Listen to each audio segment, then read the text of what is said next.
Olá, me chamo Ana Flávia Cavaleiro Dutra, faço parte do programa PIBIC da Fundação Jacaré UniOeste. Tenho como coautora a Lucilene de Assumpção Hartmann e como professora orientadora a Maristela Cavocchioli Macacas. E o tema do meu trabalho é Análise da inversão sexual de tilápias oreocormonelóticos, variações nas concentrações de formol e tempos de fixação sobre as plantas. A tilápia do Nilo é a espécie mais cultivada mundialmente, pois ela possui uma alta resistência, rusticidade e precocidade sexual. A sua reprodução começa a partir dos 4 a 5 meses de idade. Ela também possui uma alta fecundidade e uma reprodução contínua. E isso pode causar problemas de superpopulação em cultivos comerciais. Para contornar esse problema, existe o método de inversão sexual, com o fornecimento de rações para a tilápia na fase de larvicultura com hormônios androgênicos. E esses hormônios androgênicos vão trazer populações constituídas apenas por machos, evitando problemas de reprodução contínua. E para avaliar essa eficiência da inversão sexual, existem três métodos. A sexagem manual, que é feita para ver a papila urogenital. Aqui é a papila urogenital do macho e aqui é a papila urogenital da fêmea. Aqui a gente tem o ânus e a diferença dos dois é que aqui vai ter um buraquinho que é o oviduto. Também tem as técnicas histológicas das gonas do peixe e também o método de acetato carmim. Esse estudo teve como objetivo avaliar os efeitos de diferentes concentrações de formol e de tempos de fixações sobre as gônadas na análise da efetividade da inversão sexual de tilápias. Aqui a gente tem análise de gônadas na lâmina, olhadas no microscópio. Aqui a gente tem gônadas de fêmeas e aqui de macho. Os alevinos de tilápia submetidos ao tratamento hormonal masculinizante foram obtidos da piscicultura Venites. E a análise de inversão sexual foi feita pelo método de acetato carmim. Aqui é como é a análise pelo método de acetato carmim, aqui é a gônada e esse azul é o acetato carmim. E as gônadas foram analisadas quanto à sua consistência, rigidez e textura, em concentrações de formol de 10, 20 e 30%, e tempos de fixação para cada concentração 24, 48 e 72 horas.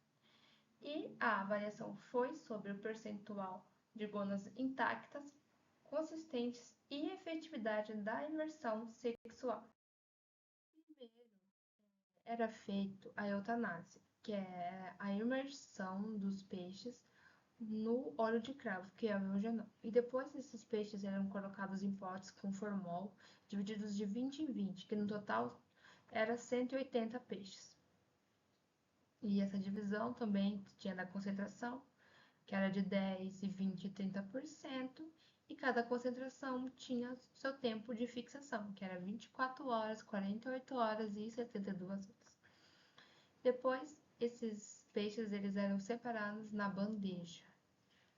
E depois dessa bandeja, eles eram medidos. Media-se o comprimento total e também o comprimento padrão. Logo após, vinha para a verificação da papila urogenital. Nessa parte, pegava um pincel, ele estava molhado num azul de metileno, que é isso aqui, e pintava aonde está a papila. E daí, com uma lupa, a gente verificava a papila. Depois, vinha para perto das retiradas dos órgãos, que fazia um corte ventralmente no peixe com uma tesoura da papila genital até a base da nadadeira peitoral e depois fazia um corte lateral e com uma pinça, cuidadosamente, retirava os órgãos, as vísceras do peixe, porque se não tomasse muito cuidado, era perigoso estourar a gônada ou tirar ela sem querer.